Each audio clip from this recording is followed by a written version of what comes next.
इराणने आंतरराष्ट्रीय समुद्रात भारतीय क्रूज सदस्य असलेल्या एका जहाजाला 8 डिसेंबरला जप्त केले होते। त्या जहाजावर 16 भारतीय क्रूज सदस्य होते। या क्रूज सदस्यांना इराणने ताब्यात घेतलंय। दरम्यान 8 डिसेंबर नंतर भारतीय क्रूज सदस्यांबाबत त्यांच्या कुटुंबियांना कोणतीही माहिती मिळू शकलेली नाही।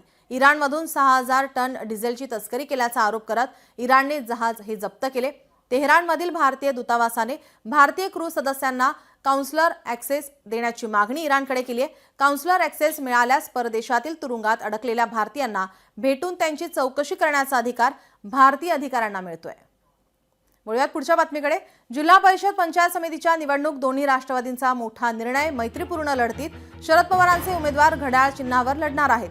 हा निर्णय म्हणजे दोन्ही राष्ट्रवादी एकत्र होण्याची नांदी अशी चर्चा। तुतारी चिन्हावर न लढता घड्याळ चिन्हावर लढण्याची मुभा आता देण्यात येते। शरद पवार आणि अजित पवार या दोन्ही नेत्यांकडून निर्णयाला ग्रीन सिग्नल देण्यात आलाय।